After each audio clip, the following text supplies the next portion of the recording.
Ngā mihi o te wā ki a tātou, tēnā rā koutou katoa. Me karaki a tātou. Whakatake te hau ki te uru, whakatake te hau ki te tonga, kia mā kina ki uta, kia mā taratara ki tai. E hi ake ana te atakura, he tio, he hoka, he hauhu, ti hei mauri ora. So, apologies, item 1.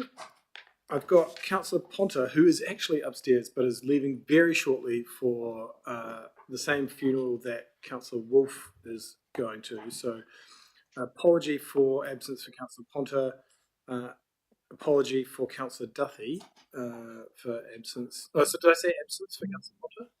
Yes. And then early departure apology for Councillor Wolfe. And that's what I've got on my list. And then we've got Councillor Bassett and Councillor Rupert. Kia ora. And we did hear from Councillor Laban that he would try to join online from Japan. So maybe we'll do an apology for lateness while he tries to get on, and we'll hope the internet works. Thank you, Councillor Staples and Councillor Coupland. All those in favour?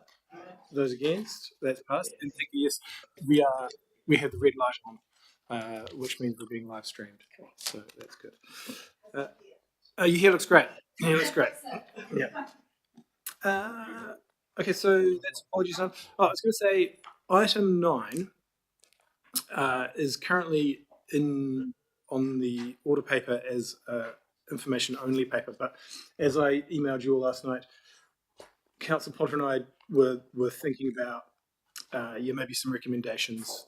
I did not email you, Mr. Lenson, I'm afraid, but maybe you've got the piece of paper in front of you. If not, we can get that piece of paper around. But 4 short recommendations that we're suggesting that essentially reconfirm our commitment to bus driver safety and well-being, and the investment on in bus driver toilets. So those are for your consideration, and we can talk about that more when we get to it. So that's about the agenda today, and yeah, just item 2, conflict of interests. Any declarations of conflict? Oh, whoa, we got a bell. The bell's got a conflict of interest? No, no. Yeah, it does. Be very happy if that's the case. Okay, so no. To get. Then item 3, public participation. We do have some public participation from Fred McDonald. So Fred, no mai, haere mai, piki mai, please come up, and you've got 5 minutes to speak, and then we have 5 minutes to ask you questions. Kia ora. Yep. That's fine. David is going to just, there you go. That way everyone can hear you. Come to this committee today to point out an anomaly.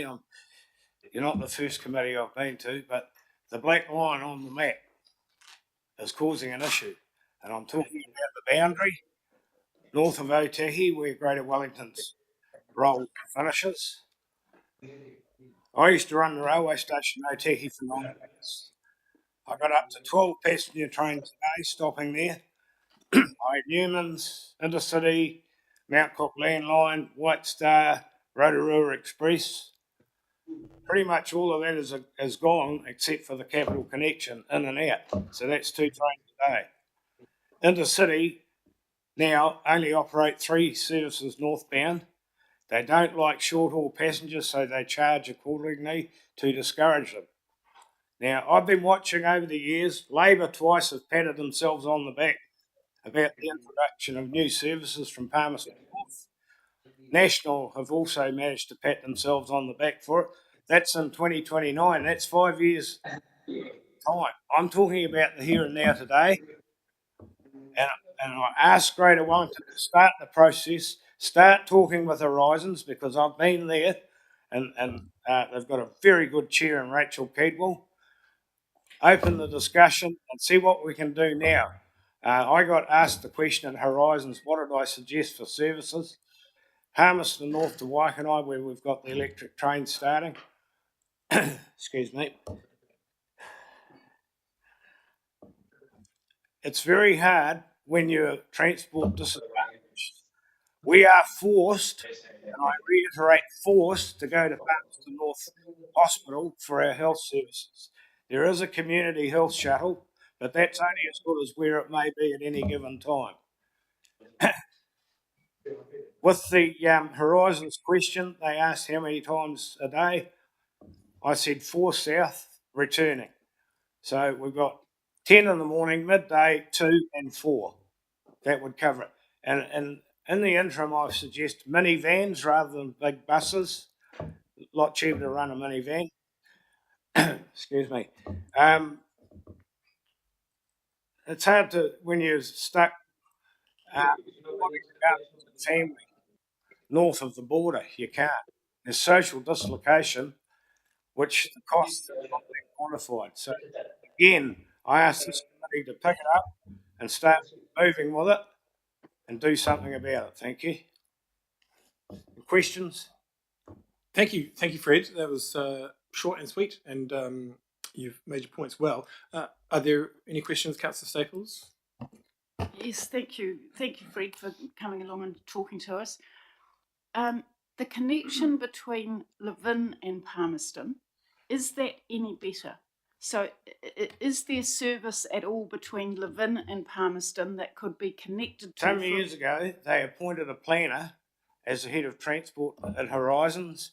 He didn't know very much, and he'd ring me up and ask me questions. And I recommended a 5-day-a-week service. Well, we got 2 days a week, once south, once north. That bus is always full. Every time I've seen it, it's full. So it proves there's a market. You go for your market, you've got Palmerston North, you've got Tokomaru, Linton, Shannon, with a feeder from Foxton, Levin and Otaki. So you've got a market to choose and to service. That's the main thing we need to service. I used to hitchhike quite a lot, and you meet some bloody good people when you get picked up on the road. I willfully said no, I don't want a car for a while, keep out of that market. You cannot hitchhike from Otaki anymore because we've got a brand new expressway. You're not allowed on the expressway. You can only go on the local road by the roundabout and hope like hell that someone's going north that's kind enough to pick you up. So that's out of the faction, and I know a lot of people that did hitchhike. Always pick them up because I've been there myself. But we really need to address the issue now, not in 5 years' time. Thank you. Thanks, Fred. Other questions? So I could say some things very briefly that we certainly are aware of the problem, and we have had discussions with. I mean, this is going to be kind of bureaucratic, mealy-mouthed, unsatisfactory answers, I'm afraid. But we have been talking to Horizons about this, and I know the chair of their public transport committee, Sam Ferguson, has been working quite hard on trying to increase the service between, say, Palmerston North and Waikanae, and they had some plans in their National Land Transport Fund bids. They were rejected. Obviously, a number of ours were rejected, not related to that. But so I do think it's going to be a challenge just to manage expectations. But the place where we can consider it is in the RPTP, the Regional Public Transport Plan. We were about to go out and consult on that. We're likely to delay that now, and so there'll be a bit of time to get ready and to get organised around that. Yeah, I know that's not satisfactory, but just to let you know that we are aware of the problem and we're looking at what we can do, and we'd be happy to work with you on it as well. Just like to make the committee aware that the capital connection was my idea after I'd listened to some of the older locals in Otaki and talking about the Fields Express and what have you, and I managed to make it happen. I found a go-getter, Chris Calvi Freeman. He worked for Railways and he got it happening. Eventually they decided to run it back during the day, but they never publicised it, they never marketed it, and wondered why they weren't getting a response. So that's the key to new services, is saying, hey, here we are, this is what we've got, come and use it. I used to get the question from Railways Marketing, how come you sell so many tickets? And I said, well, I go out into the community tell them we're here, come and use us. So that's a point that has to be taken into consideration. Any new service, you've got to tell people. Absolutely. Right? Thanks for your time. Thank you very everybody. much, Fred. Thanks for coming in. Appreciate it. Okay, that's public participation. Don't see any other participation from the public, so we'll move on to item 4. I'm going to confirm our minutes from the 15th of August. Councillor Saw's moving those, and Councillor Coopernand is seconding those. All those in favour of confirming those minutes, say aye. Those against, that's passed. So item 5, we're going to get an update led by Sam on progress on action points. So Sam, over to you. Thanks, Thomas. Kia ora tātou. I will take the report as read. Pretty much all of the actions that are listed, we have got follow-up workshops scheduled for. And as Thomas noted, in terms of the RPTP, we are looking to delay the timeframe on that. But just wanted to note that we had done some work setting up some sessions with the territorial authorities, so we are looking now to push those back to the February-March timeframe, when we expect that we will be doing consultation on the revised RPTP. Otherwise, I'm happy to take any questions. Any questions for Sam? Mr. Lenson, and then Councillor Connolly. Just for my benefit, why was it delayed, the RPTP? It's delayed because of the funding shortfall through the NLTF, so we need to have a look at our programs and make sure that what we're reflecting in the proposed RPTP is accurate in terms of as we reorganise our spend. So Councillor Connolly, and then there's some questions over here. Councillor Gaylor, yeah. Just in regards to the item on the Maymorn station, so thank you very much for looking into that and providing a bit of analysis as to who's catching that and when. I'm just wondering can you finalise so you've said you'll visit Maymorn station. If there could be if I could know as soon as possible when that's likely to be, and then we can share it. There is a good amount of interest from that community. I think they're starting to think about summer already and how they're going to get. And I guess the current transport chaos has kind of added to their anxiety around getting in. So it would be really good if we could lock in a time and date, and we can really go hard pushing the fact that Maymorn can come out and meet us and talk through the issues that they have. Thanks. We can make sure that happens. Yes, confirmed. So we'll take an action there. Next is Councillor Gaylor, and then Councillor Coopernand. Thank you. So, not necessarily on here, but kind of work in progress is I'd like to ask the question about what is happening with the Paraparumu transport hub. I guess is that what we call it? Because there's work completed, but then, and again, I went past it yesterday, seeing that it's all the actual old stations all boarded up, and a lot of questions have been asked, and I think we need to. I'd like to know what's happening, but then also what are we going to be talking to the community and particularly KCDC about? Thank you. Yes, so the Paraparumu station work is one of the projects that we have not been funded for. So we're sort of going back to the drawing board in respect of what we can do there, because clearly we don't want to leave it as the building site that it is at the moment. So we're just working on that, and we'll come back to you when we've got a firm plan. Well, could I ask that whether it's the chair or yourself, Sam, to actually just formally write to KCDC, to the mayor, or perhaps the mayor, because then it'll get distributed around the elected representatives, just to say as a placeholder kind of thing, like that wasn't funded, as you just said, and just that, even if it's just 3 sentences, because I am getting a lot of questions about that, and it'd be really helpful. Yep, we can do that. We've taken an action on that. So cool. Thank you. And then just picking up on the comments from Fred around the Otaki live-in connections and stuff like that, I just want to share that I actually met with the Otaki Community Board last night. It wasn't their formal meeting, it was their pre-meeting that they do, and because they've been pushing for us to expand that connection. But of course, Councillor Ponta's not here, but he had actually talked to them and the wider council just a few weeks ago and explained to them the situation. So I think, and so I actually kind of got them round to realising the impact of asking for that kind of thing and what that means. So just wanted to share that I actually have addressed that or redressed that with the Otaki Community Board, who are perhaps now more on our song sheet. Thank you. Thank you for doing that, Councillor Gaylor. Okay, next is Councillor Copenand. Chris. Yeah. Thank you. Yes, with the item about including the next presentation 6 months' time, a cost comparison between private motoring and using public transport, I think if we just do the cost comparison, will be a little bit bland. I thought that we should make sure that we put in there the non-financial benefits of public transport, such as the congestion and emissions issues and that. And I think it'll be a more meaningful paper if we put that in there. Thanks. Yeah, that's a good point. Although it is possible to monetize those benefits, and there is, I think, some work that has been done by the MOT to help us do that. So we could do that. I do think the raw analysis is quite good as well, just the actual cost. But I agree. I think maybe we can do both.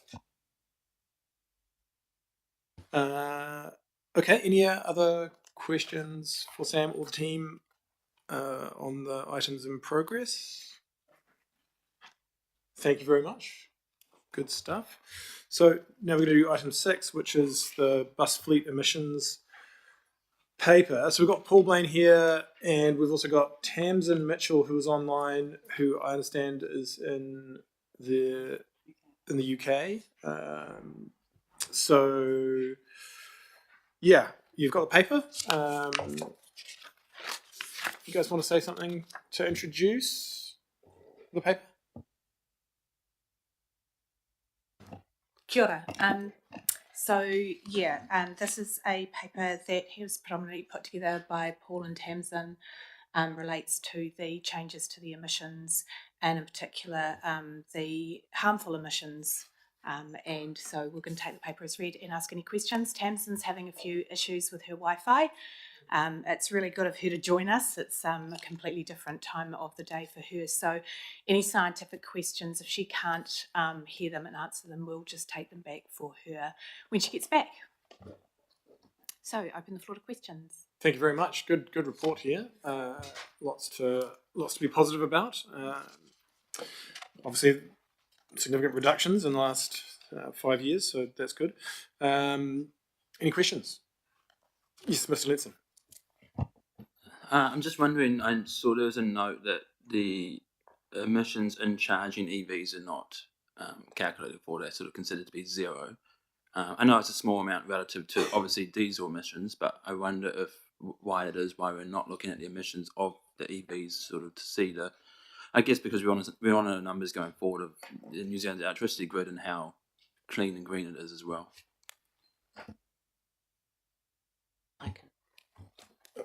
Yep. Through you, Chair.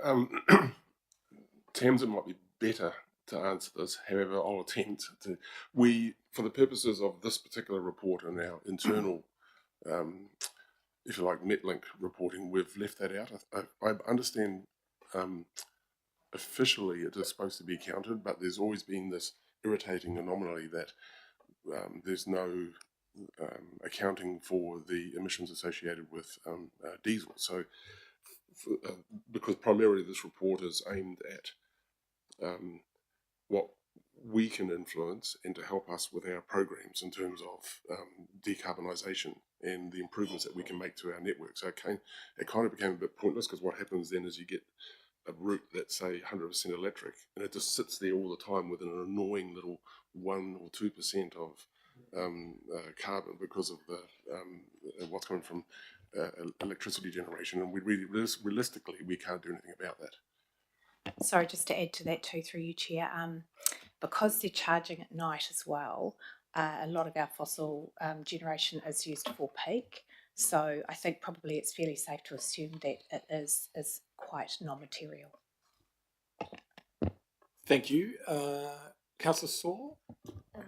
Thank you for this report. I think that information in here is really useful for our communities to understand that by taking the bus, they're doing their bit to lower emissions, and that we have that data there behind it. So this might not be a question to yourselves specifically, but I was wondering if Metlink would be taking the opportunity to publicise our route 2 being such a low carbon way of getting from east to west. And on top of that, curious to know whether we have a responsibility or a role in communicating the harmful health benefits of diesel, not just in our fleet, because obviously we're moving towards a higher standard of diesel fleet, but just generally, I guess the health impacts that vehicles have in general. So 2 questions in there.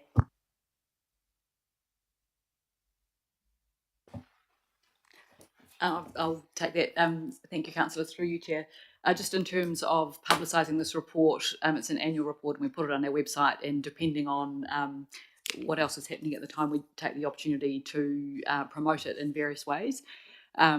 We have, updated the Metlink app on the journey planner now, so that there is the carbon, an approximation of the carbon associated with travelling in various ways, including the benefits of travelling by public transport.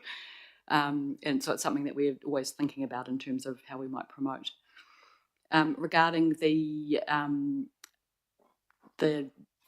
harmful effects of diesel, I guess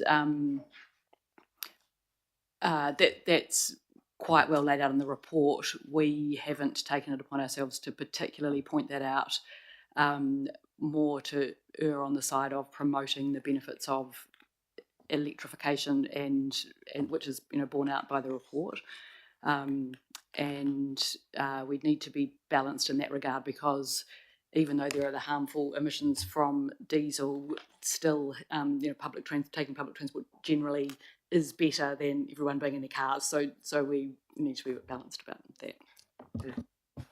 Just wondering if some of that information will be included in on the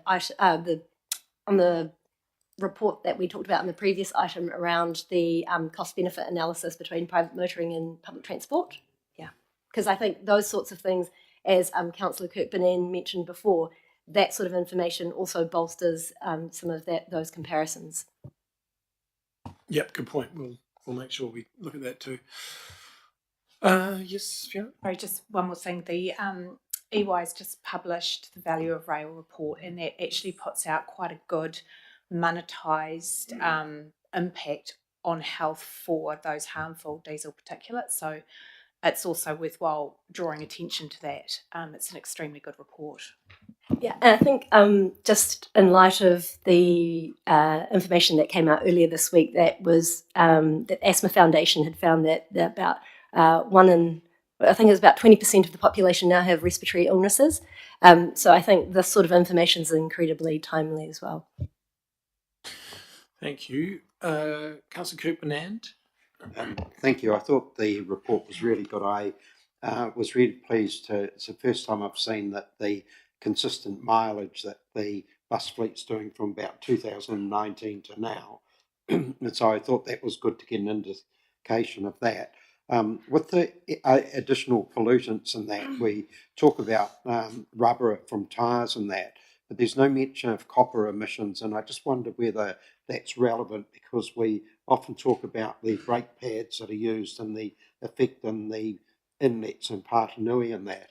And is there any research on the matter of copper for braking with the buses at all, or do they use low or non-copper brake pads?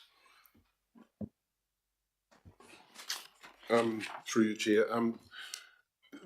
That is covered in the report. There is a graph towards the end of that identifies the the emissions relating to brake pads. It was raised with us from our environmental group. We have looked into it. We concluded that there was not much opportunity for us to make any headway with brake pad design, and it's not something that we can lead.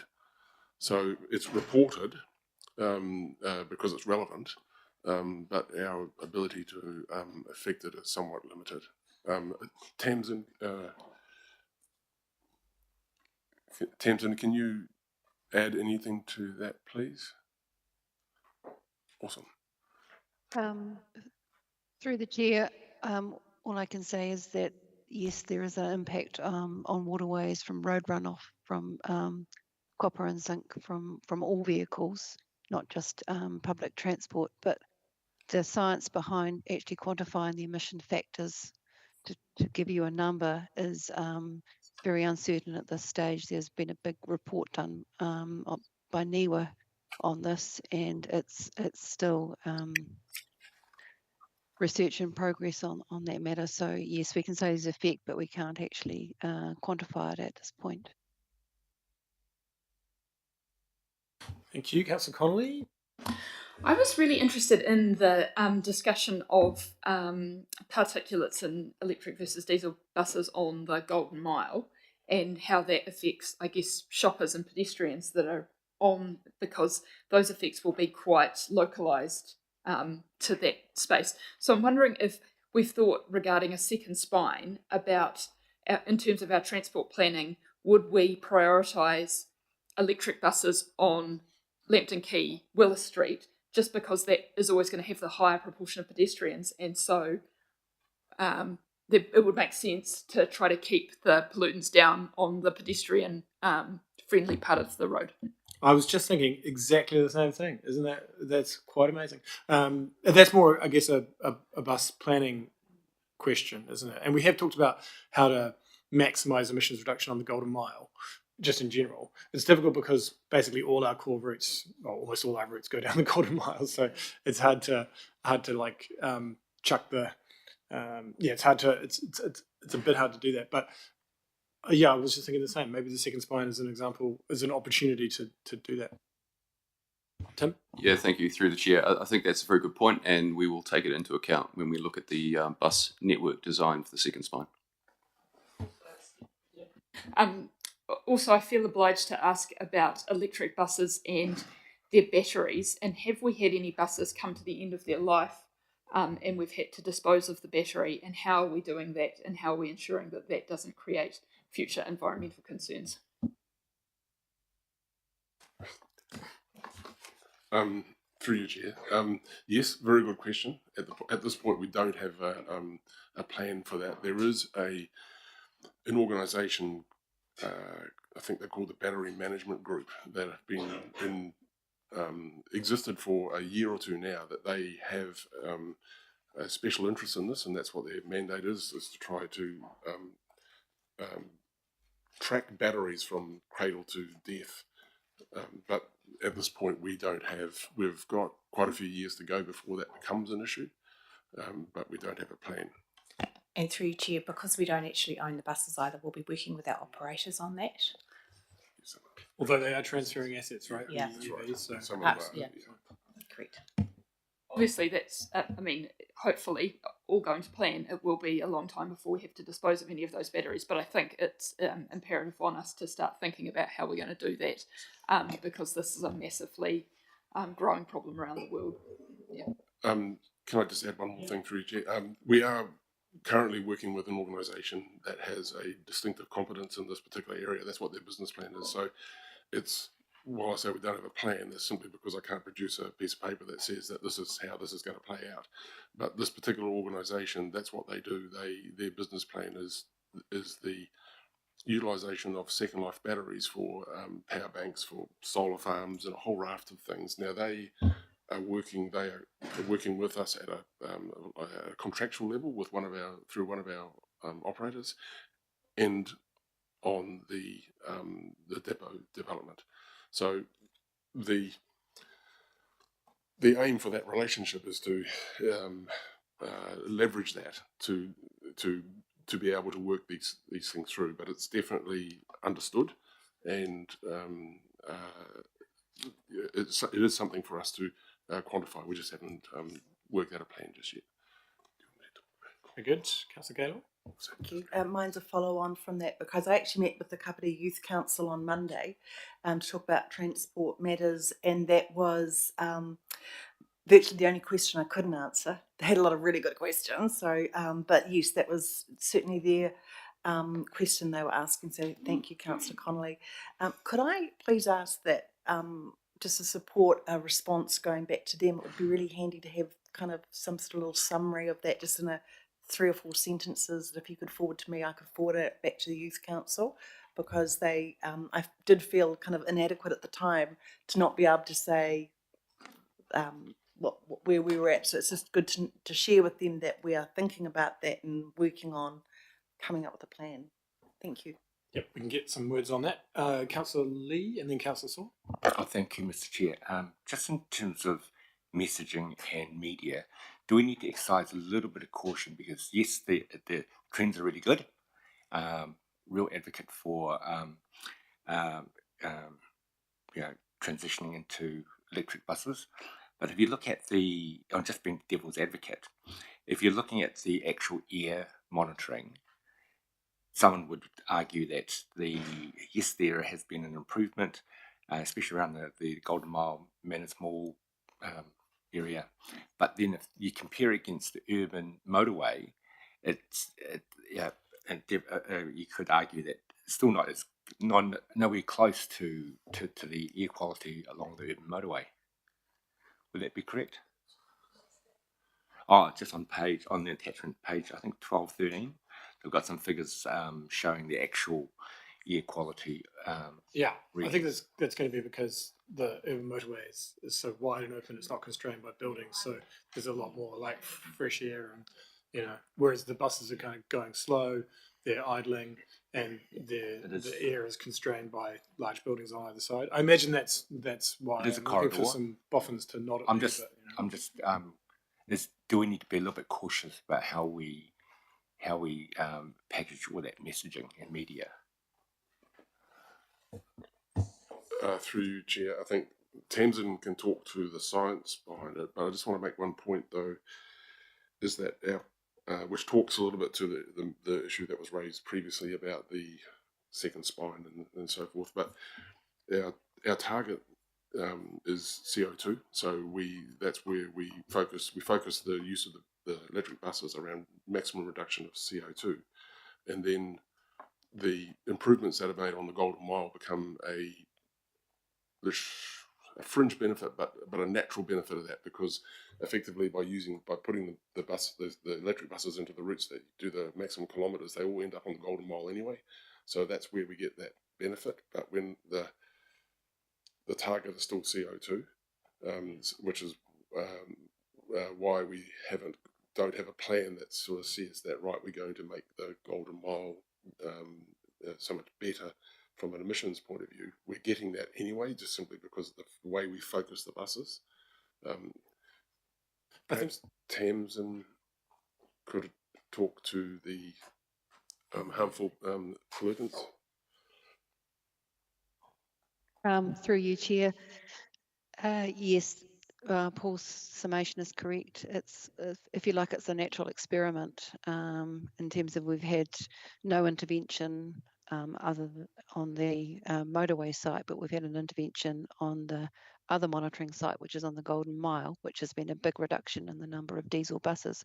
So what those results are showing is the diesel, and also because of the environmental confinement, the narrow channel between the buildings, is that removing diesel buses has had a huge impact on improving air quality, and the air quality is still not as good as next to the motorway, which, although has more vehicles, has better dispersion, but doesn't have the same amount of really heavy vehicles like buses, which are high emitters compared to your regular motor vehicle fleet. Yeah, makes sense. Do you know where the monitoring is taken for that near the urban motorway? Is that the top of Ghuznee, and that's our site, our air monitoring site? Is that correct? Chair, the air monitoring site is the building on the top of Willis Street, the corner of the urban motorway and Willis Street. You exit southbound from the terrace tunnel. We have a monitoring site station just on the corner there. Right, some pins, yeah. So I guess if you put a monitoring site, say at State Highway 1 at Vivian Street down the bottom before you turn right to go to the basin, you might get a different level of particulates.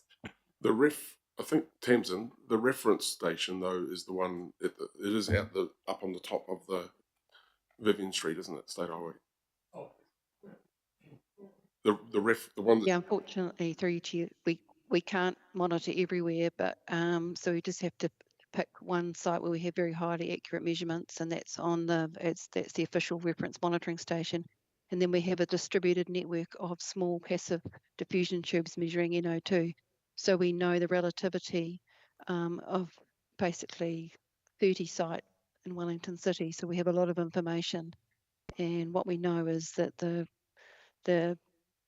pollution on the Golden Mile is the highest from everywhere in the region, and that's been improving since we've been reducing the number of diesel buses in favour of electric buses. So it's quite a clear story. Very good, Councillor Saul. Thank you. Just following up on Councillor Gaylord's request, I wonder if maybe the battery recycling and that whole of life component could be a future workshop item for us, or part of a workshop item in the future at Transport Committee. Yep. Please. Yep, that sounds good. How are we going here? I think we've had a good run through on this. Okay, emissions. Good news story. It is quite amazing, the reduction in black carbon at Manor Street. I mean, it's like there's like a whole bunch of black carbon not going into people's lungs as they wait for the bus. So that is definite huge health impacts there that are positive. Okay, thank you very much, Tamsin, for making time. Oh, Councillor Staples, one more.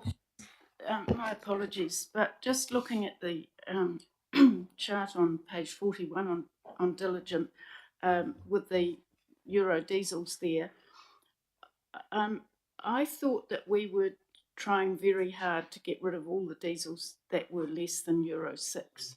So I'm just wondering how long until we do get rid of these tail enders, please?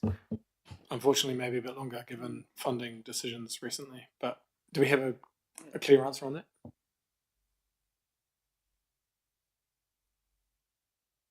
So just to clarify, was that you're asking about Euro diesel 4 and 5s, or yeah, 3, 4, and 5s? Okay.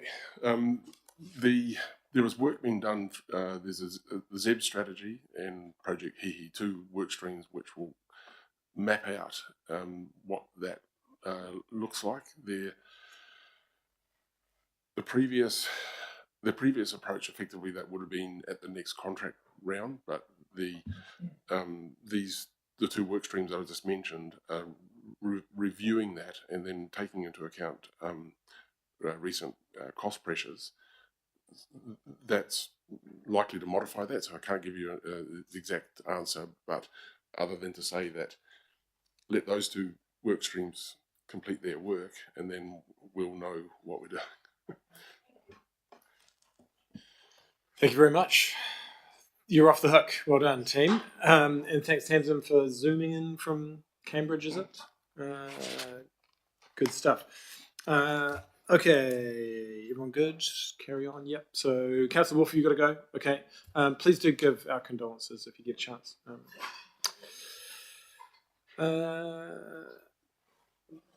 Yes. So, item number 7 is next. Public transport performance. Has been good. Isn't good today, unfortunately, but we'll talk about that in a bit. So, yeah, thanks for the report. We're in your hands, Matt. Kia ora koutou, councillors. So this is the July report, and it takes into account the 2-week period of school holidays, and of course, when you reference it back to last year, we had the FIFA Women's World Cup effect. So it's kind of year on year, it skews a little bit, but fundamentally, this is also confirming an overall strong performance. Bus is our gold medalist, our champion, and continues to be so. About 3.25 million journeys were taken across our 5 modes. Reliability from our champion is exemplary, as are the numbers that are plonking themselves on our bus services. There's a couple of things that you'll notice that's slightly different in this report. There's a few format changes that is down to some annual leave that was taken, so we had to just fill in as we compiled this. And there's a little starting piece about social media, which won't tell you much now, but over time you'll get to see some trends and what have you, what's happening in that world. And apart from that, I think happy to take any questions. Yes, really good. Thank you for this, Councillor Copenand. Thank you, Matt. This is a really good report. And again, I'd just like to note that the quality of the information we're getting continues to improve. And I think that's really helpful for decision making. In regard to the fare revenue, one of the things that we changed earlier this year within our revenue and finance policy was the percentage of the revenue that should be coming through from passengers through fare and that. And when I look at our long-term plan, it's very hard for me to relate that 30% to what numbers. And I just wondered in the composite report that we've got here, whether in future when we talk about the total fare income, we could comment about what percentage that is as well compared to just, I just don't know what the comparison is there. Is that all right? That would be really helpful. Thank you. I think it's important because we have committed to a policy decision there, and we should be making sure we make policy decisions. We should be measuring them and making sure we're achieving them, or if we're not, then we can reassess as to whether the policy levels are at the right appropriate amount or not. So thank you. Thank you. Noted that. Councillor Connolly? Thanks. So, as you say, bus is a gold medal winner, but rail is not performing quite so well in terms of getting back to pre-COVID numbers. And I attribute that to the fact that we are seeing a considerable number of block of line works that really does undermine people's just faith in the fact that when they turn up at the station, they will be able to catch a train. That's not the case. I know we've been pushing the app really hard and trying to say, make sure you check whether the bus is running. But, when we look at the reliability, again, those figures are really good, but that it is with the rail services that were replaced by buses removed, right? I'm just wondering if you have any more insight into how replacing 18% of our trains with buses is impacting on people's perceptions of the network and their willingness to catch a bus, particularly at those non-peak times.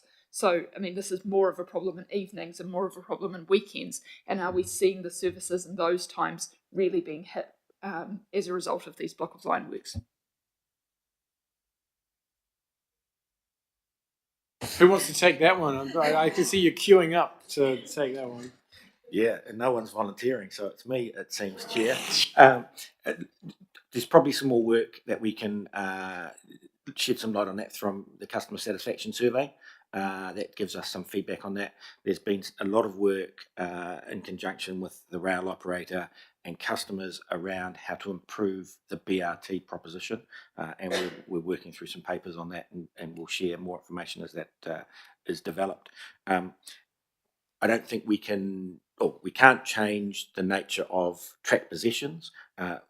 Well documented. We need Kiwi Rail. We need work on the rail to get it into a state that we can reasonably rely on, and that future is some years away. So we have rail replacements. Our challenge is to make them the best they can possibly be, and also our communications becomes the key when we have that. So I think there's a number of things, and we can report back, but I don't have the answers for you now. Awesome, thank you. I think we need to keep an eye on this because, as you say, it's not going away anytime soon. In fact, if there was more funding for the rail network, we would see this increasing over the next few years. So we really need to be knowing what our customers think of the bus replacements and knowing how to provide the best bus replacement services we can. Hey, another question from me is about the finances, and I thought CKB was going to beat me to it. But he didn't.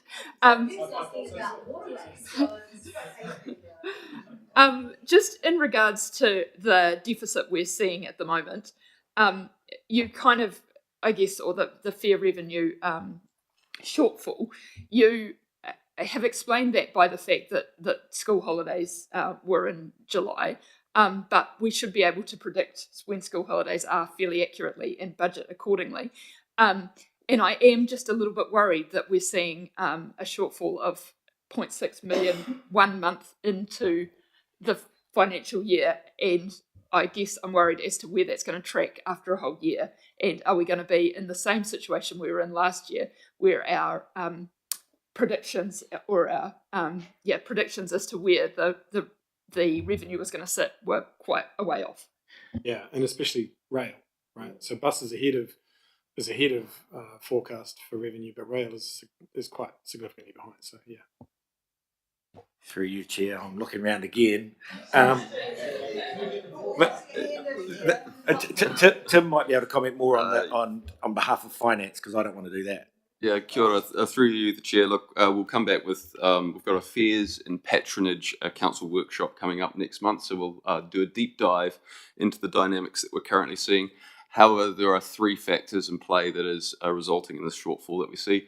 One is phasing. We do see some different phasing this time of year. It's not necessarily our busiest type of year, and we did do a flat profile across the year for our forecast, which we can look at. There's longer distance journeys. We're finding, as noted around this council, that longer distance journeys are less favourable for shorter distance train journeys. So the average fare tends to be dropping for our train journeys now, and that's creating a small deficit. And there is definitely a small economic impact coming through. It could be labour market related. It could be the fact that the CBD is just a bit quieter in general. And we know that that is modelled into our patronage forecast as well, but we didn't model it in this current downturn that we're seeing as well. So those are the three factors. How much they each contribute, we don't really know, but we'll do a bit more work and get back to you. Yes, we did hammer trying to get our forecasting right at a number of different committees, including this one and including the risk and finance meeting. So yeah. So this has been a bit of a theme. So it would be unfortunate if a month in we were showing that our forecasting wasn't on the money. But so just if I can just respond to that through you, Chair, I think like we've identified this, we are re-looking at the forecast as a result, and we will come with a presentation on it. All of the council's budget there'll be a reforecast in October, and we will make sure that if we've got any anomalies that we include those at that time. On the plus side, bus is significantly ahead of revenue. So, Councillor Saw. Cool, thank you. Buckle in for a long-winded question here. Picking up on Councillor Connolly's points around what sort of information and projections we'll have about what I'd say is a perfect storm in rail at the moment is appreciated, and I'll pick that back up. But just wanted to note that our bus network had gone through a perfect storm, and I think through the dedication and hard work of all the Metlink team and parts of Greater Wellington, we fixed that, and it's beyond better. So I'm wondering if there's anything we have learnt from that particular approach, where it was all hands on deck, and it was a little bit panic stations when we had the driver shortfall.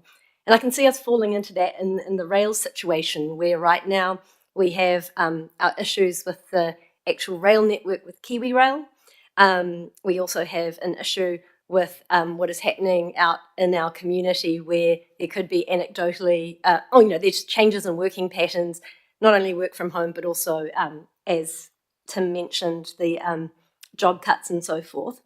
On top of that, now we have our rail workers in employment negotiations, which has created a very, very sudden impact right now. So my question is, what do we materially have control over? What are we strategically looking at some of these long-term trends that aren't going to go away, so that we aren't in a similar situation that we're digging ourselves out of with rail? I know there's not a perfect answer. I know you're going to phone a friend for that, but I just want to flag that we have, again, raised this as a risk at Finance, Risk and Audit Committee. Yeah, I just think we need to take a long, hard look and be really honest that rail's not going to be fixed for a long time. So what is our plan B? Yeah, through you, Chair. Yes, that's my response to that.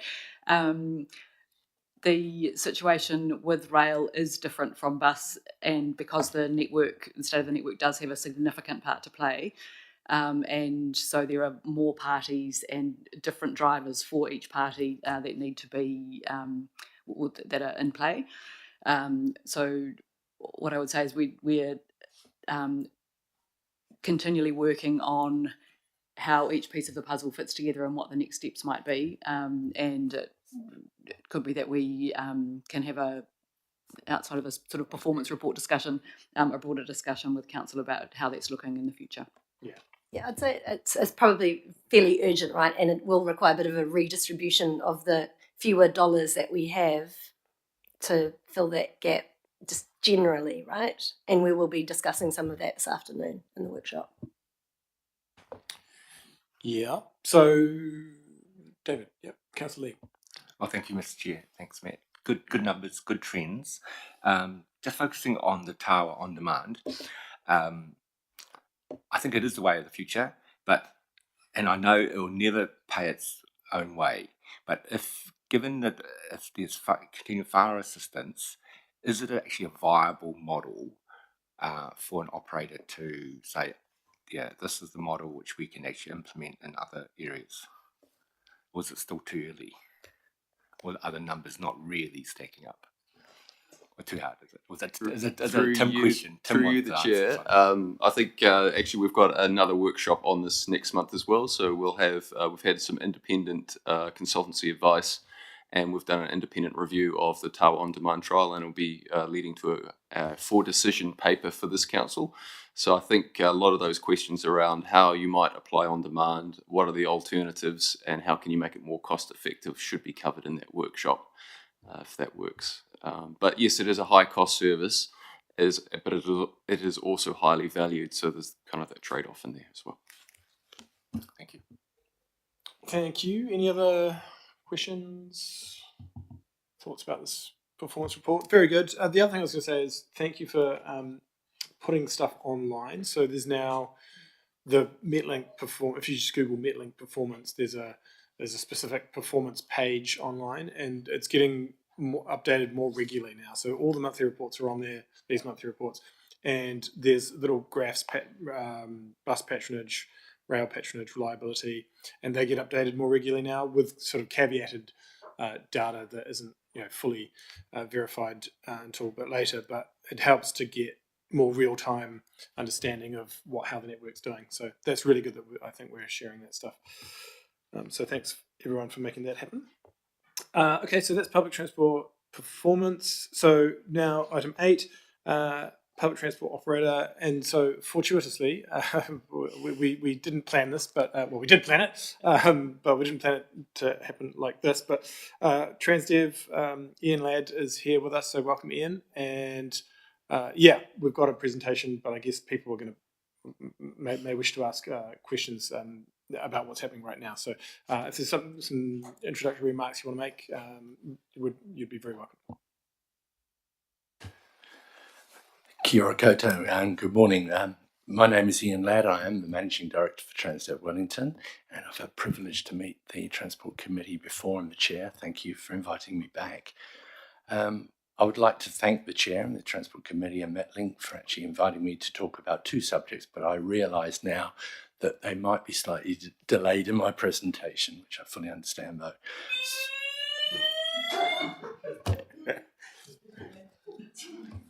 I didn't arrange that, by the way.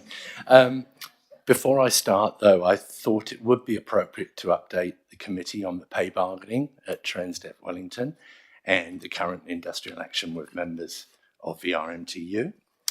So a little bit of history and background there. The Transdev workers work under a MECA, which is a multi-employee collective agreement, and that expired in July 2024. Transdev Wellington have held 7 bargaining sessions with the RMTU between the 11th of July and 10th of September. And at those sessions, we present different offers from both parties around what expectations are, conditions, etc., etc. Last Friday, we were given a notice of industrial action by the RMTU to Transdev Wellington, and that incorporates Hyundai Rotem Corporation, who are the maintainers of the EMU fleet and the carriages. And that industrial action kicked off on Monday. And that was an action that was refusal to work overtime and refusal to work alteration of shifts. So we've always been very, very keen to keep the bargaining process going regardless.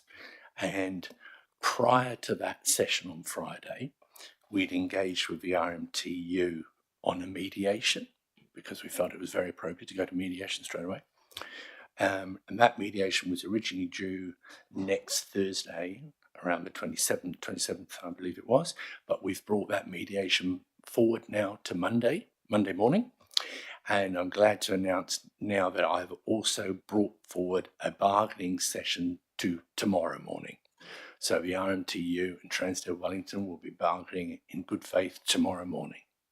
So I'd like to give my assurance to the Transport Committee that Transdev Wellington are certainly engaged with bargaining fully. We're trying to do everything, obviously, operationally, to work within the parameters of fixed rostering and the impacts of no overtime. But yes, look, it's not a pleasant position to be in, obviously, and we're certainly working hard to get back to the bargaining table, which is tomorrow morning at 9 a.m. Thank you. Okay, thanks, Ian. Councillor Conley? Thanks, Ian, for coming in. And I know that it must be a very busy time for you at the moment, so I appreciate you taking time out and coming and talking to us. I guess the thing that has kind of alarmed me particularly about the current industrial action and the effects of that industrial action is the fact that the rail team are working to rule. So they're not turning up to work. They're not refusing to provide any service at all.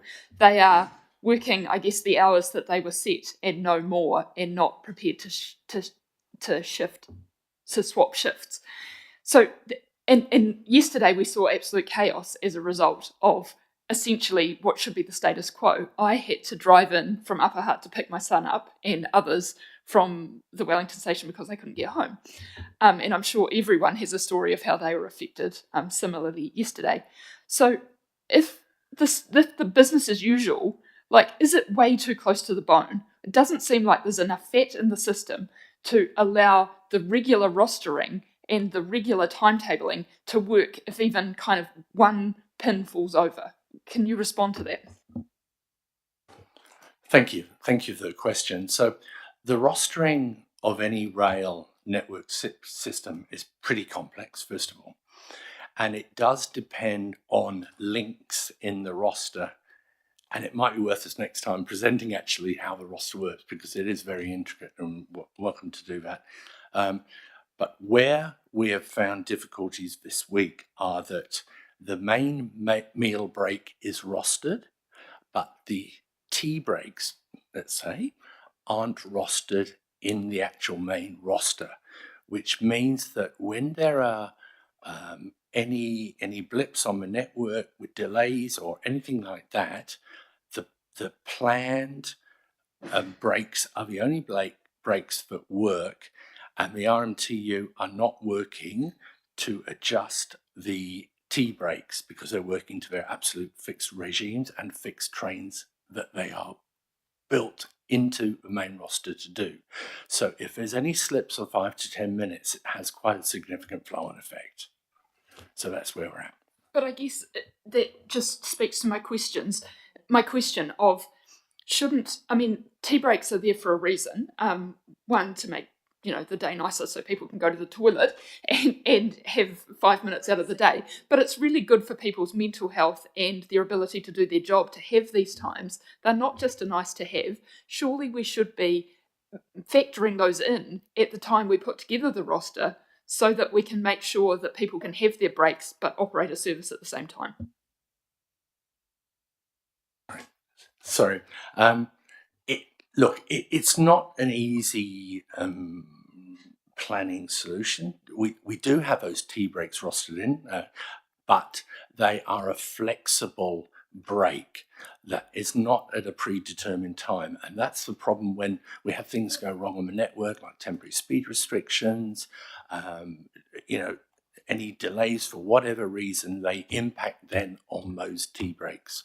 And then we get, as I said, we get pushback into slightly different delays, and then we're behind getting trains, for example, from the yard onto the platform, which we saw yesterday. To your other point, do we need to have more staff?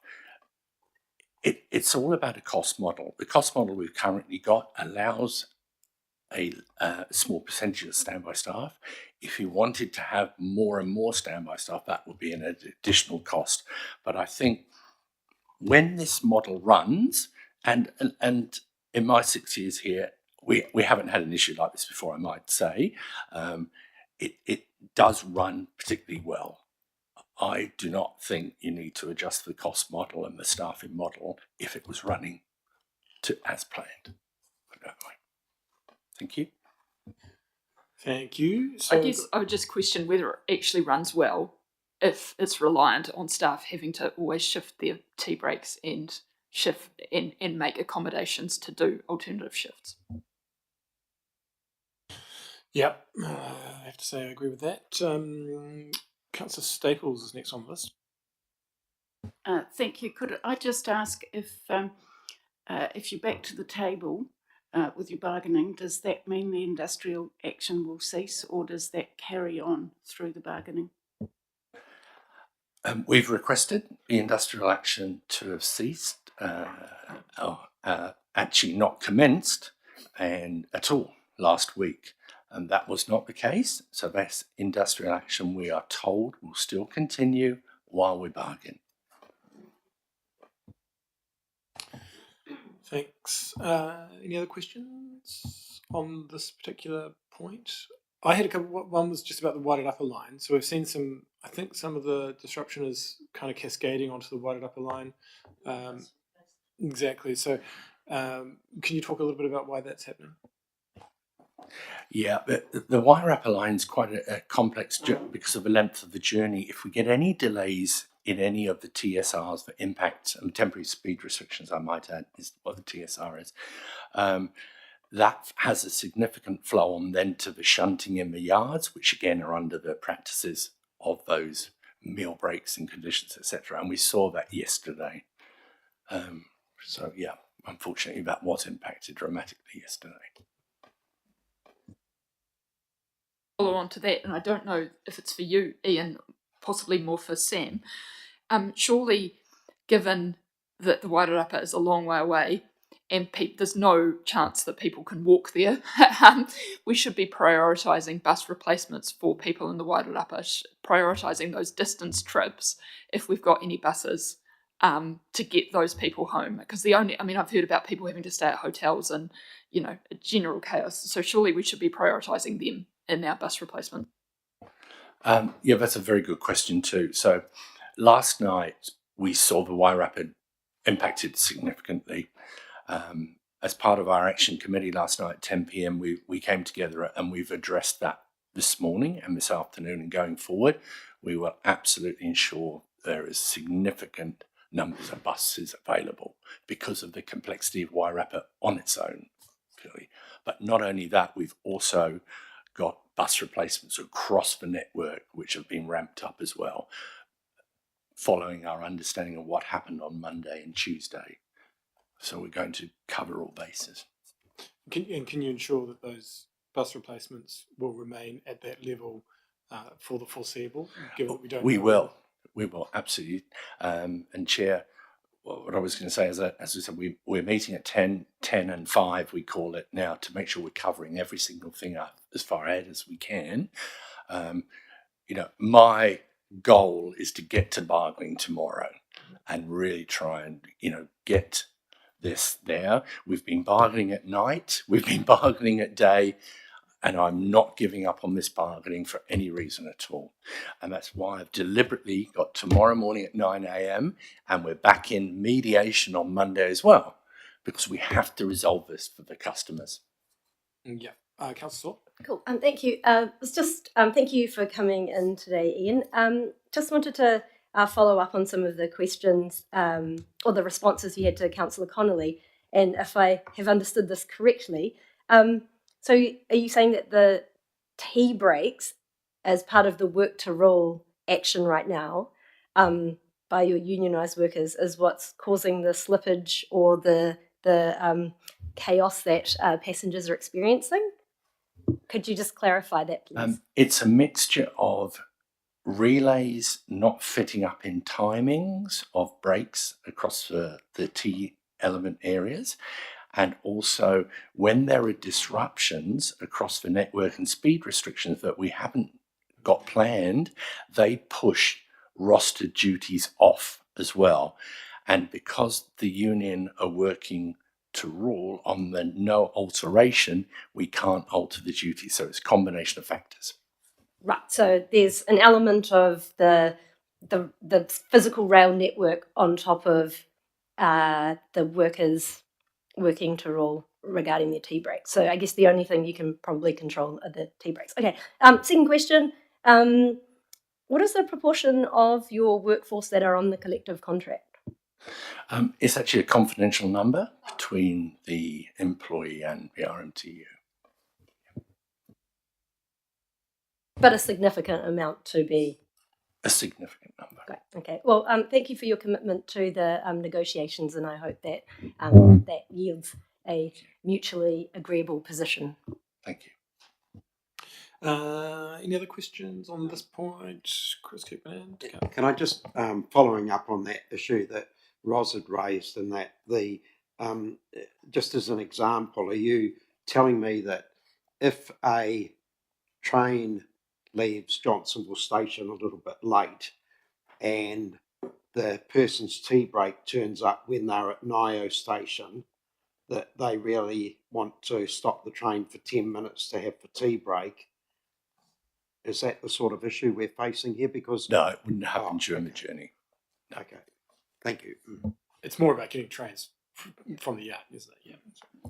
Yeah. Okay, so I mean, thank you for coming to talk to us about that. We'll go through your presentation maybe briefly after this. Yeah, is that the plan? We've got a little bit of time to do that.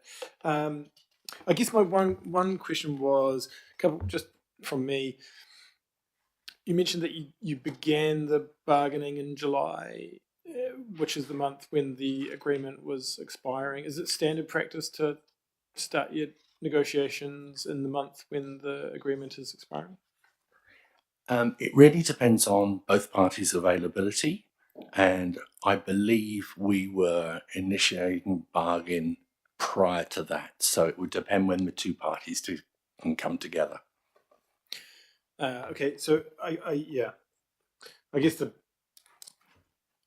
what we want to know is when will you get a solution to this problem so that the trains will be back to running as they were before?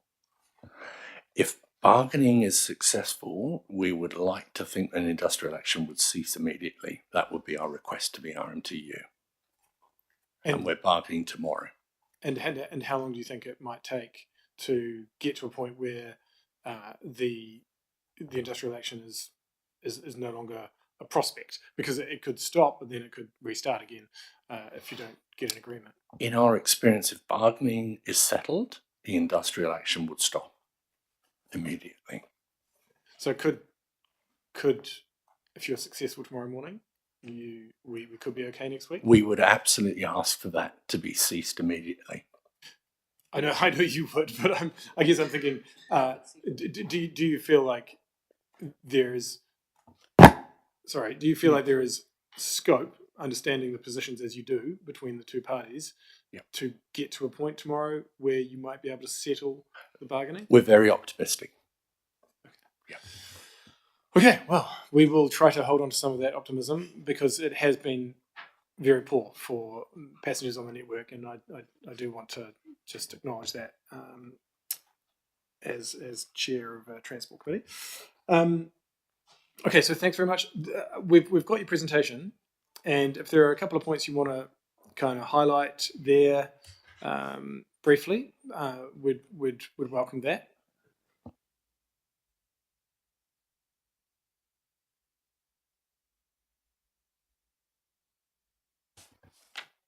And then I think what we might do is after this we might take a quick break. I know we're nearly finished the agenda, but I feel like we might need a quick break after this. We'll come back.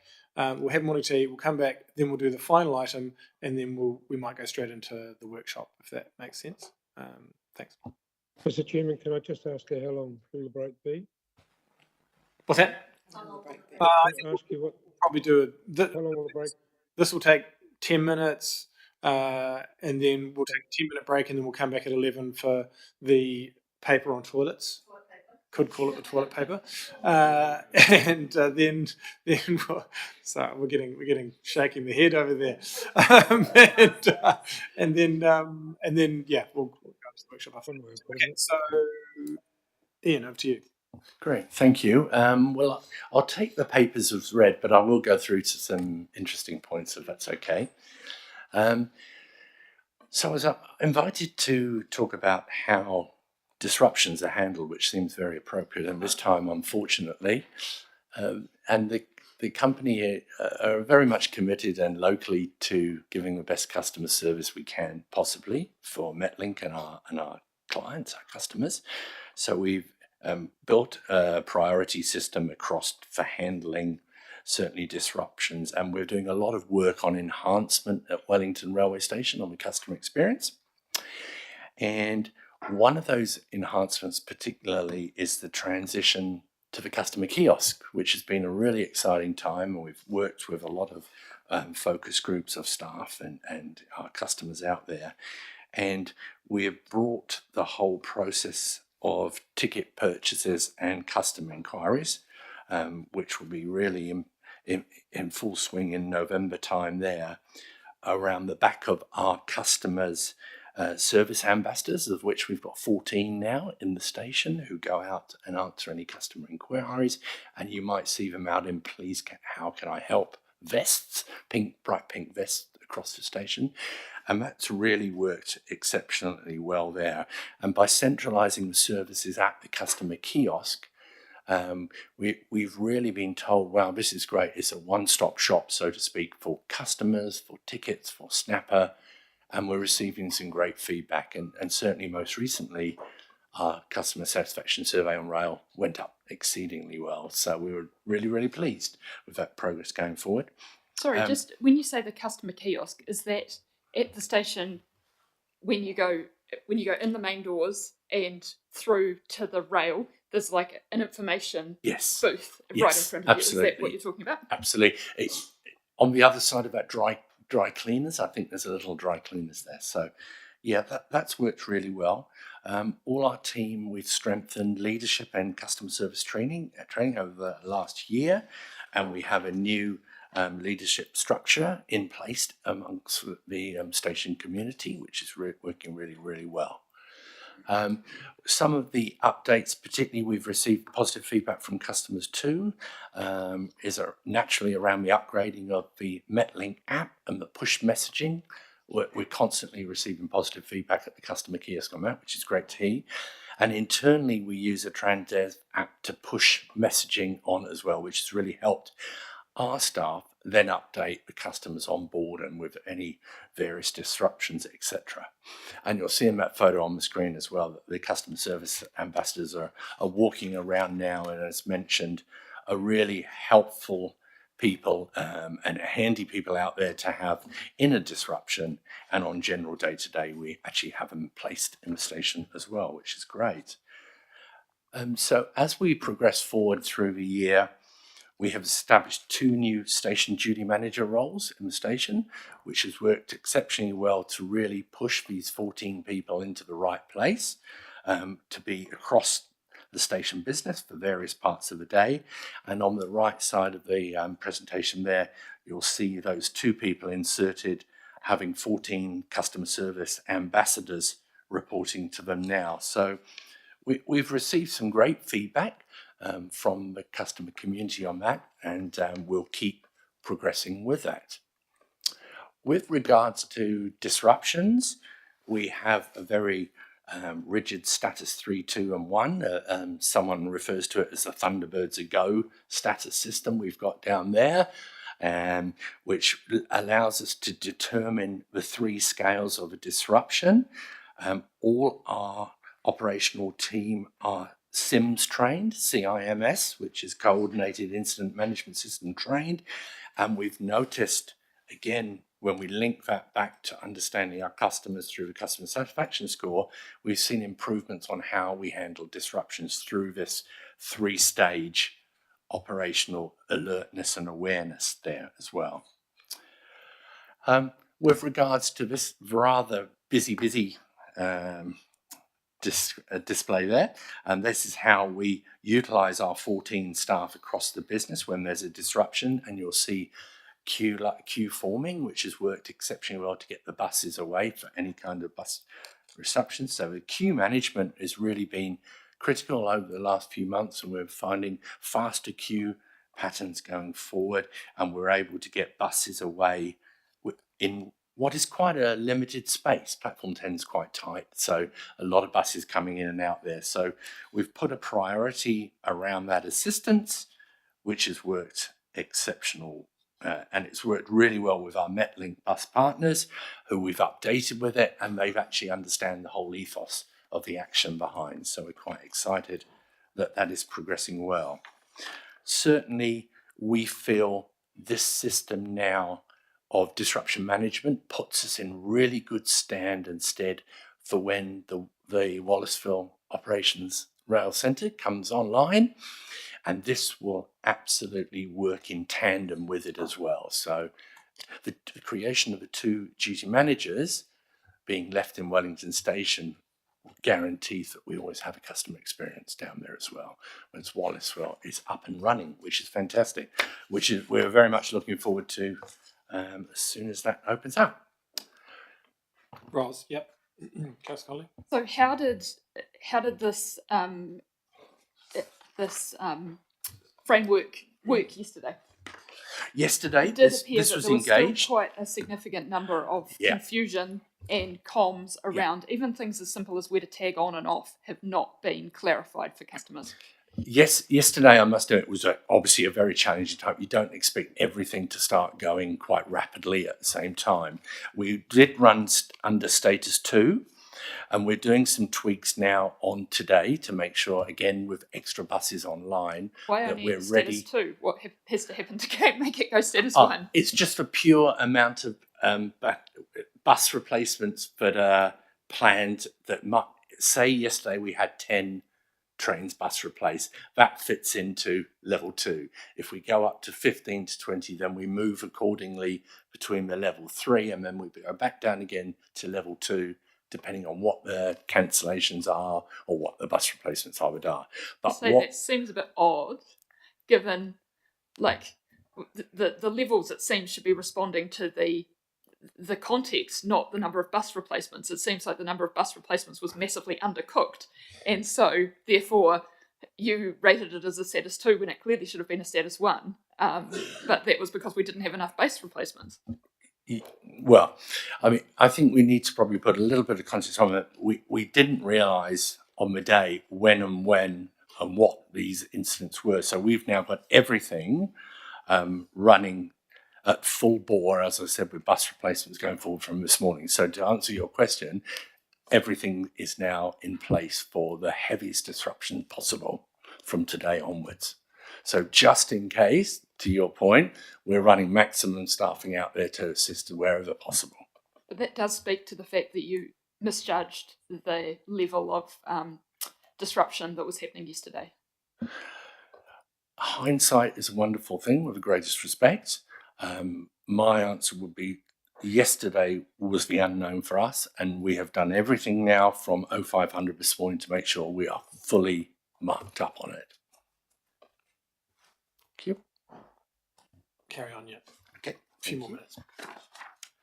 So, regarding people and culture, and where we are with our employees and the work we're doing there, we're very proud to say that our women workforce numbers are significantly higher than industry averages, as you can see on the next slide here. Our total female women community is 30.32%. Our onboard customer service staff are over 34%. Train drivers are up 13%, and we've currently got train drivers in training, women train drivers in training, which is absolutely fantastic. And our customer ambassadors are over 54%. So we do believe very much in focusing on diversity in our workforce. Our employee turnover has dramatically come down over the last year. We're running at year to date just over 14% employee turnover. And considering that's made up with a lot of part-time workers, that's actually, again, industry-wide a really good number and a good position to be in. With the current job market there, we're seeing people taking up a lot of opportunities for training in the business, which is great. And we're retraining them and retaining them rather more as well. With regards to recruitment, all our opportunities are offered always internally as well, encouraging all staff to apply. We have a strong relief program in place for our management team, which is working exceptionally well. And we meet fortnightly as a management team to review any operational needs for vacancies, etc., etc. And as I said, there's a particular focus on female drivers. With regards to retention, I touched a little bit about that earlier. The excellent employment terms and conditions greatly assist in that. And we do have regular engagement activities across the various culturally very interesting days, which we do, from Diwali through to Matariki, obviously, and Gumboot Friday, etc., etc. And we've invested significantly in our leadership development over the year to ensure that we are retaining staff as well. And the last slide is just a little bit of example of where we're doing with our ongoing training. All our staff are put through customer service modules, obviously, blind and low vision session training, first aid and health and safety, MABO, body stress minimisation. We have a list of training modules that are also available as optional training. So we really like to encourage our staff to keep that journey of continual development going, which we've been told is very much appreciated by the staff. And just on the right side of the slide is a little bit of an indication of how many passenger operator schools we've run as well throughout the year. Thank you. Thanks, Ian. Mr. Lenson? I think we might have missed one slide at the start. I'm going to just go back to slide 2. If that's possible.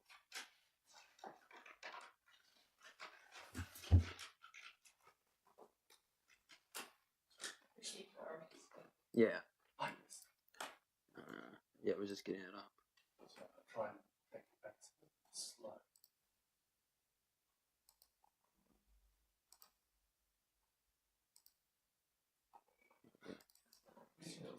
I can talk through No, I just we just wait for it to. Yeah, I just wondered if it might be helpful if you could reflect on these priorities and sort of the current situation. Yeah, I mean, look, these key priorities for us haven't changed. It's an ethos we live across the business. It's part of our induction training.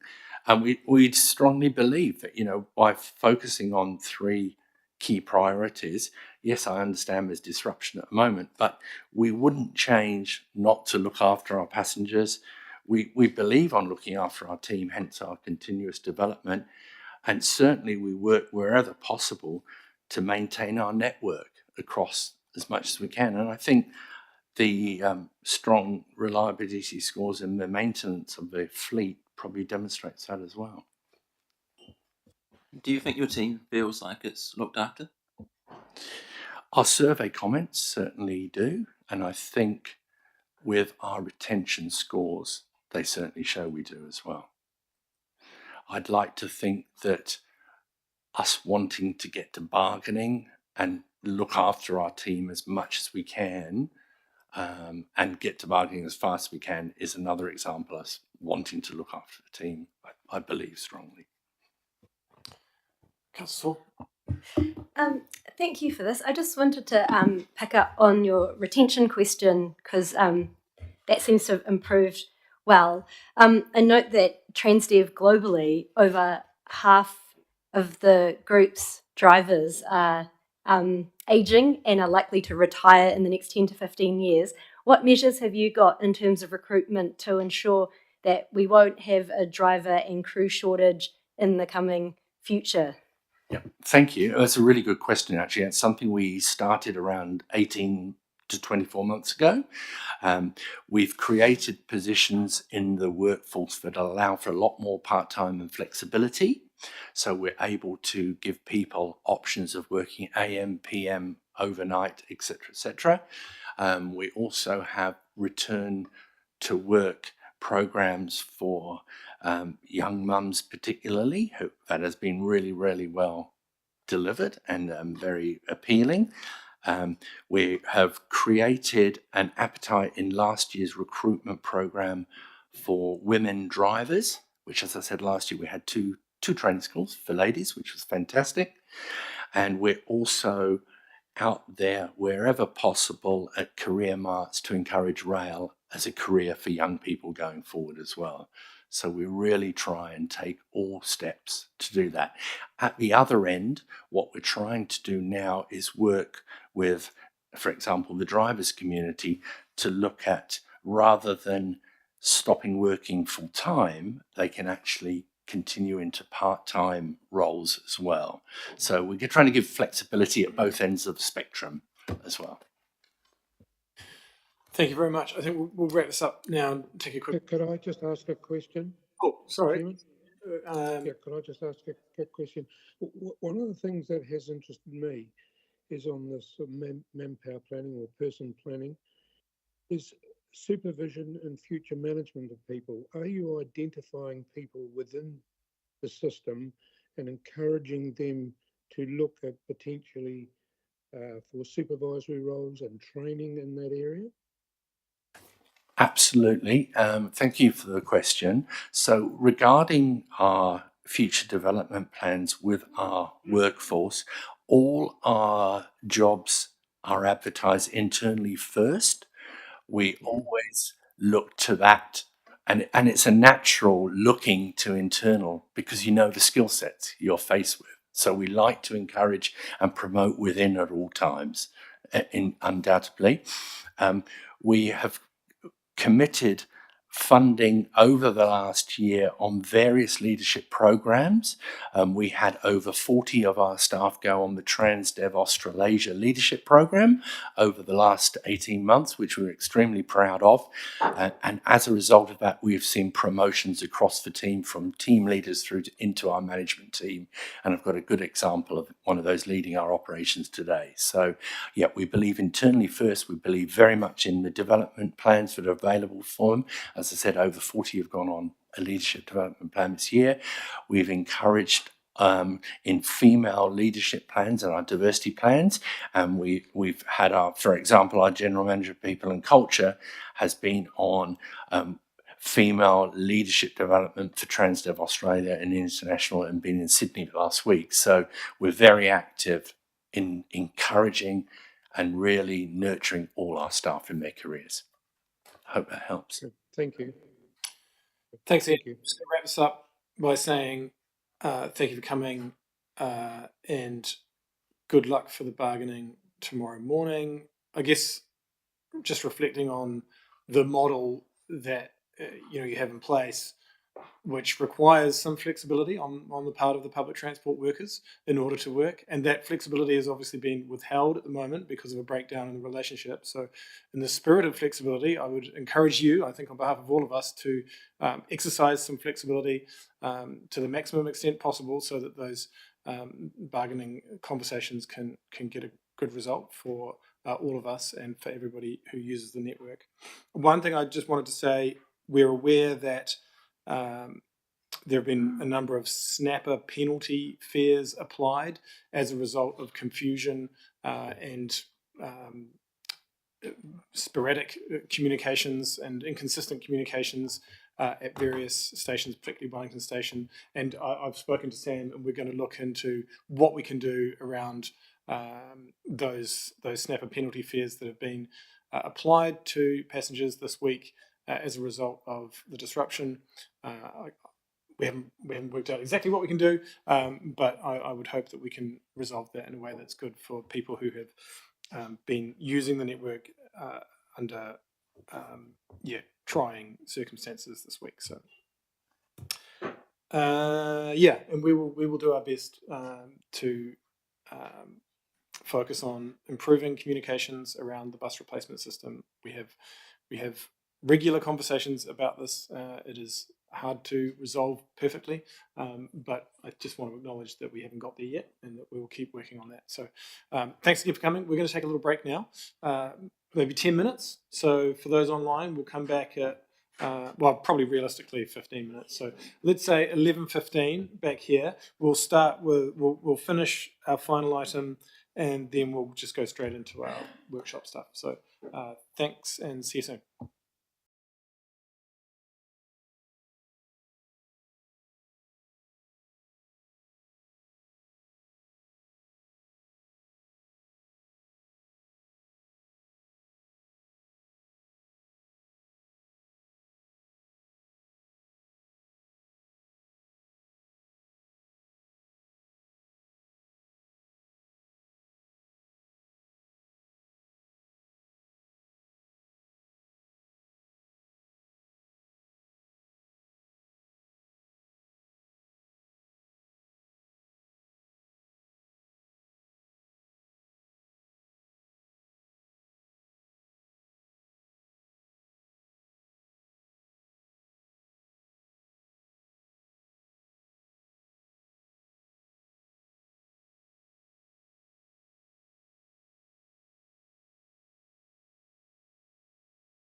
And so, yeah, item 9, final item, is Fiona's favourite item, bus driver toilet facilities. So thank you for this. As noted, we've got these draft recommendations that we've circulated, so we'll come to that once we've had the paper and the questions, and then when you hands, Fiona. Hamish. Kia ora, I'm going to hand straight over to Hamish because this has been his hard mahi, him and his team. So, morning, councillors. This report provides an update on the work being undertaken to improve the bus driver toilets in Wellington City. Haven't been any updates since the report was written, so happy to take any questions. Are there any questions? Yeah, Councillor Staples. Yep. Without resorting to toilet humour, given that we are no longer flush with money, are the drivers going to have to hold their water a little longer? So the 7 planned drivers' toilets, which the paper focuses on, are all in play at the moment. So they're all actually installed. So they're just going through the final connections and consenting processes. We did have, as it says in the paper, there's one in Johnsonville that we're planning on doing. So we have to figure out how we can accomplish that if there's no funding. Yeah. So just to follow up on that, there was a bid in the National Land Transport Plan. There was a bid for I think 6 additional, but the sense is that we may be scaling that back as a result of the funding. Is that you tell us about that? yes, so we had a provision in the National Land Transport Fund. The what we were going to spend it on is quite undefined. It's important to recognise too that the toilets in the Wellington City that we're doing at the moment were existing wharepaku, so it's a replacement project. So it was quite we think it was a very cost effective project. It has been cost effective. It's really unclear to us what the cost would be to add 6 toilets in places where there is currently no facilities. So at the moment, there will be no more drivers' toilets. It's important to also recognise the role of the employer. We do take a long-term approach to toilet installation. It's important that the backbone of the public transport network supports such investment. At the moment, employers have private arrangements with other local TAs and private employers for the use of wharepaku facilities where required. Just on that, the maintenance cost, the OPEX for these toilet facilities for drivers, you can explain how that will be covered? Yes, so we are making some changes to the contract to allow them to become facilities under the contract, which means that the cleaning and the consumables are allocated to the operators. Very good. Are there other questions around the driver toilet facilities? Went to go visit one in Karori the other day. They're looking good. I mean, they're very good buildings. Is it clean? I didn't go inside. Okay. Didn't have the code. Didn't need to go. I guess I saw. Aroha mai for missing the questions earlier, so sorry if this is repeating anything. I guess it's a bit of a question or a reflection of, I feel that this paper and the decisions we're about to put forward is probably off the back of some strange questioning, if I may call it that, where we are sort of living in a reality where some parts of our community think it's appropriate to ask questions around basic facilities for our workers. And I feel that this may crop up more frequently on specific projects that we have like this. Therefore, my question is, what sort of measures are we taking perhaps from communications or in our sort of work planning that these sorts of queries may come up? Because it does take up staff resource. it's also, these are just basic facilities that we need. These are basic decisions as part of a council to provide services. So just wondering about that.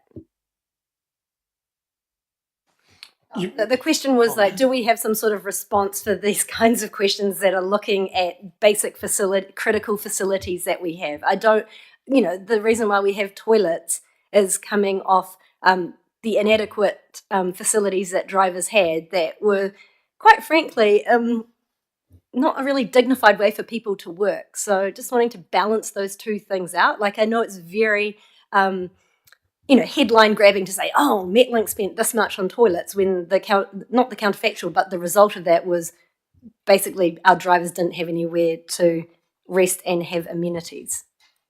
Yeah, I mean, I think that's the purpose of the paper today, and the decisions really is to provide that kind of an answer. I'm saying this probably might come up again. So is this sort of going to be built into the work stream? Through you, Chair, just probably by way of comment, part of the work that we've been doing recently in terms of our overall communication approach is to be more to provide more information earlier on about what we do, what we have in our plans, and the reasons for those things. So that's why we've got the project timeline on the website and all that kind of thing. So I think really it's about making sure that we are really open about the reasons for our decisions around why we're spending money on what we're spending it on. So we are continuing to do that, to take that approach, which does mean when we get questions, we can direct people directly to the website and the information that's already available. So that's really the approach that we are looking to continue to take. Also, sorry, through you, Chair, I just want to point, I know it's a big document, but we actually have for the last 3 years publicly published our asset management plan, which has a whole section around driver facilities and network enabling assets, which gives quite clear information about what facilities we have, what condition they're in, what we spend and why we spend them, and what they're intended to achieve. So we're quite open about that. I guess my question is, are we satisfied with the robustness of our processes for those sorts of lines of questioning, I guess, and is that something we might just need to keep an eye on? I think that we have the plans in place, as Fiona said, in terms of the asset management plans. That's the basis of the decision making, and we try to make sure that all the reports that come here for decision, carefully step through all the things that need to be considered. So I would say yes, we have confidence in the nature of the material that's provided, and bearing in mind that members of the public will always have questions that will be on topics that we may not have considered, and which may not be relevant to the direct decision, but they're still interested in whatever that question might be, and we've processes for them to ask those questions and processes for us to answer them, which we're never going to be able to, I guess, proactively provide information that will deal with everybody's questions. Yeah, but I think we are trying to be more proactive with the information we provide, and so the release that went out yesterday that Ben did on the 9i, was that the 9i subway? Yeah, so that sort of thing where we're going to start, we're putting out lots of information about costs and benefits and how we weigh these things up and why we're doing them, and so I think we will try to do more of that. Nigel? Yeah, and just to add, it's a good question. We definitely are doing what you're talking about, and I think we're trying to be not only more proactive, but actually get in front of some of the questions we know we're going to get that might come through IAs or through other parties. So a lot of the work that Sam and the team are leading through, Ben and the team, we will be preempting and putting up on our website, and actually, in certain situations, doing it the social media or print media, issues that we know will come up, or front-footed. Councillor Lee. Oh, thank you, Mr. Chair. I don't want to get bogged down with detail.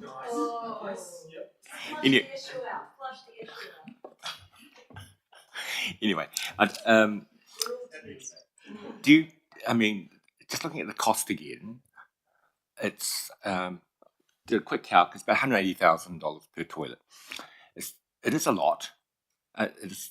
I know I've said this before. It's still far more than my first house I bought in Auckland on the North Shore, which was $142,000. So what year was that?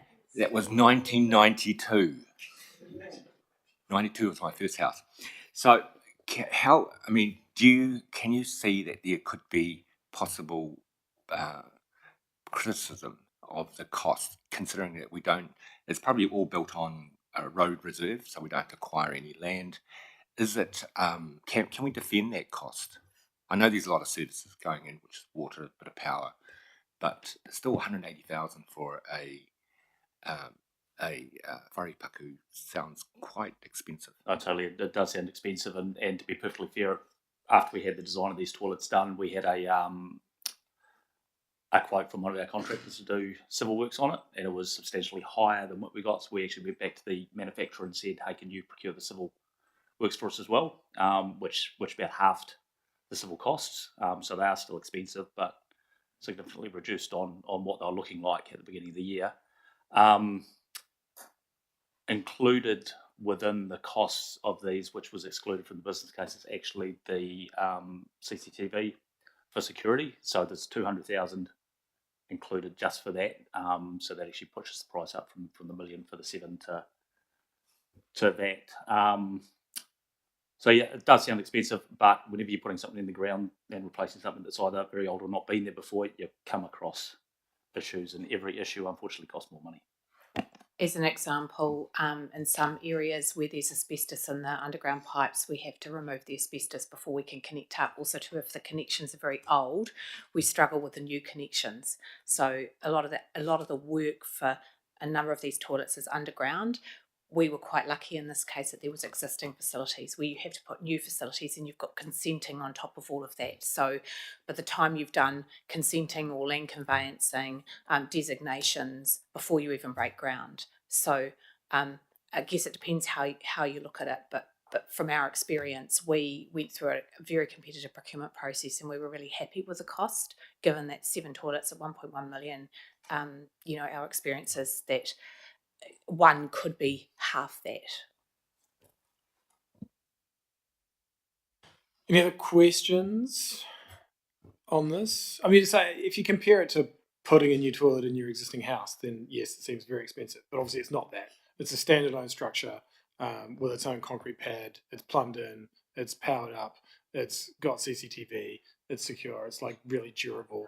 It's outside. It's like it's kind of, it all adds up, right? So I think if you have experienced in your own house actually having to move your plumbing and move your toilet, then the costs double. So I don't know too many people who have had a bathroom completely refitted out for less than $100,000, David. But if you've got some good contacts, we'd be happy to have them. I've just refurbished 2 toilets myself, so yeah. Are you available for contracting?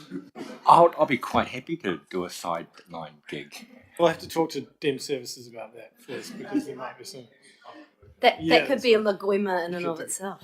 Councillor Coopnade? Yeah, I think we shouldn't be so sensitive about comments on Facebook and that sort of thing. In some ways, we should just ignore them.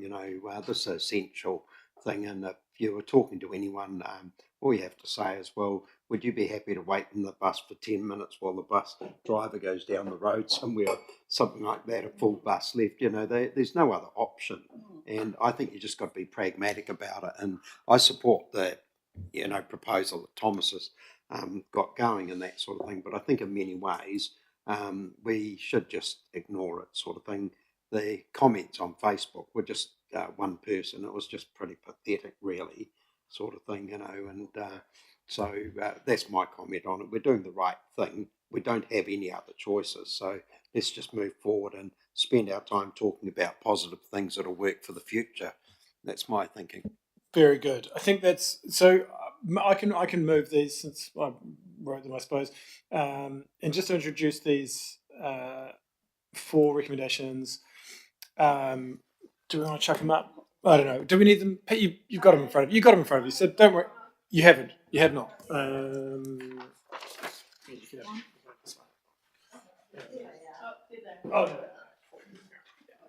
Get back in your chair, Ash.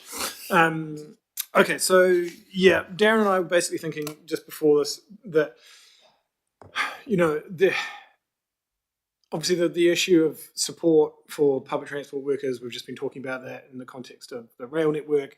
We've talked about it for a long time in the context of the bus network, and it's, we know there have been some incidents, particularly up in Auckland, where bus drivers haven't felt safe, and we wanted to suggest that the committee might want to send a signal that we acknowledge the importance of public transport workers, and we're committed to their safety and their well-being, and that this investment in these facilities is part of that commitment. So that was the sort of rationale.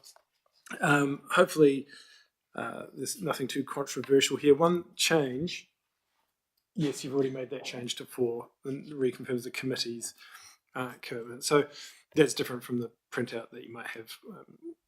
So yeah, that's the rationale here. So I'm happy to move them. Maybe Councillor Gaylor's happy to second them. Thank you very much for that. I suppose I've already spoken, really, so that will count as my speaking. So, Councillor Gaylor, do you want to speak to these? No. Okay. Is there any other statements? Yeah, Councillor Lee. Oh, thank you. I think definitely quite good value for money if you compare it against other public works. I mean, it still only comes 7 wharepaku, still only almost half of the crossing in Cobbin Drive, which was $2 million. Yes, it's good. Yeah, lots of comparisons we could make. Any other points to be made in debate? I see none, so we'll put the motion. All those in favour, please say aye. Aye. Those against, that's passed. So, thanks very much. That is the end of the agenda, and we get a bell. So thanks, team, for this, and thanks for doing those facilities. So yeah, me karakia tātou. Unuhia, unuhia. Unuhia ki te urutapu nui, kia wātia, kia mama, te ngākau, te tinana, te wairua i te ara takatā. Koia rā e rongo, whakairia ake ki runga, kia tina, haumi e huie. Thanks everyone. So we'll go into the workshop now.